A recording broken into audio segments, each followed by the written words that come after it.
What's up guys, I'm randomfrankp, and today we're going to be checking out the brand new 2019 LG NanoCell TV. Got it in the studio behind me. It is a 75-inch 4K panel and it looks absolutely stunning. I've checked out their previous models over the past few years, so I'm pumped to have the newest release, and we'll go over it all in this video for you guys today, checking it out and kind of like a first look. LG was nice enough to send this out to me to replace last year's model, making this the biggest TV I've ever owned. 75 inches is just crazy. And taking a look at it, the first thing that stuck out to me were the bezels, or the lack thereof. They actually call these nano bezels, and nano is kind of like a reoccurring theme here with this TV. These bezels are extremely thin, giving it an almost like an edge-to-edge display pretty much. Definitely the thinnest bezels I've seen on a TV.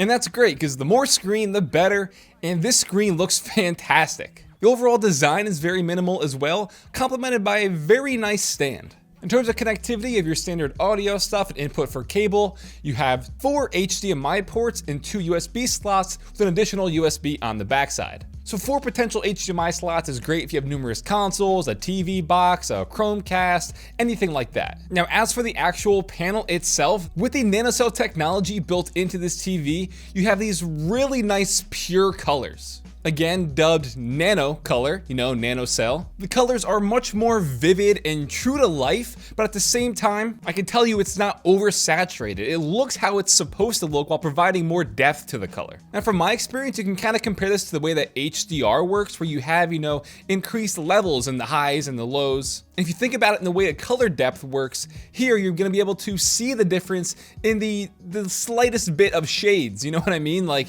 you'll be able to distinctly tell the difference between the shades of like green, for example, like in a forest. Poor way of trying to explain it, I know, but the best way just to pinpoint it here is these pure colors are just much more true to life. And with that still comes the wide viewing angles with their accuracy levels. So the colors are still gonna stay accurate depending on the way you're looking at it. So for example, if you have friends over, you're all not just sitting straight on the couch staring directly at it, and they're sitting on the sides, typically the colors would start to fade out, it would be darker and harder to see. But here, even at a 60-degree angle, the colors, everything maintains that same level of accuracy.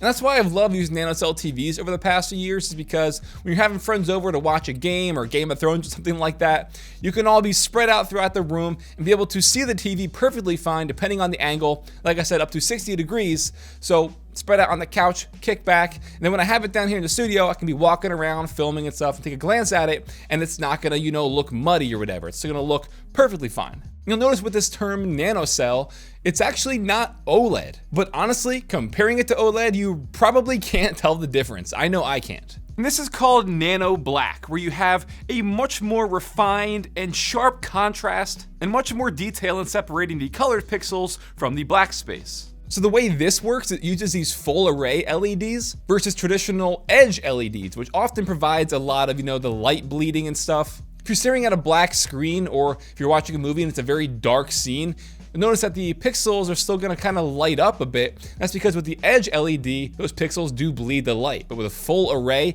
it is just greatly enhanced. The contrast there is definitely noticeable, which does make this on par with OLED. As a matter of fact, the TV I used before in the studio down here was an OLED panel. I think it was the 2017 OLED TV, and having it here, I really can't see a difference. So from the black levels to the color purity, the image is fantastic all around.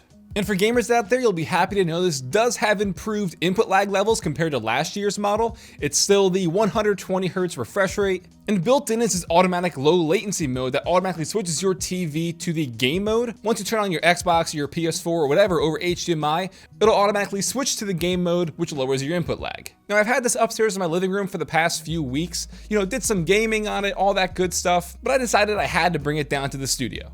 You gotta have a 75-inch in the man cave. Another thing I liked was the return of the gyroscope remote, which makes navigating menus and stuff very, very easy. It's kind of like, a mouse pointer, so wherever you're moving the remote on the TV, it's just like, you're moving a mouse. It's gonna make doing things like, putting in your Netflix info, turning on HDR in the picture mode, enabling Dolby Atmos surround sound in the sound settings. A gyroscope and a remote is very, very underrated, and definitely makes everything so much easier. And one of the biggest improvements for me that I noticed was in last year's model, I wasn't a big fan of the overall audio quality. I felt it was lacking a bit.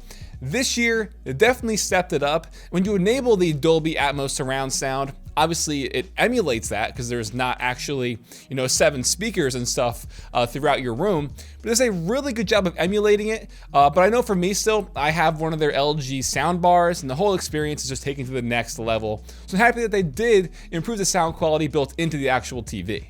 So stepping up the man cave with the new 2019 LG TV has been a must. Really pumped to get a bigger model at 75 inches and 4K.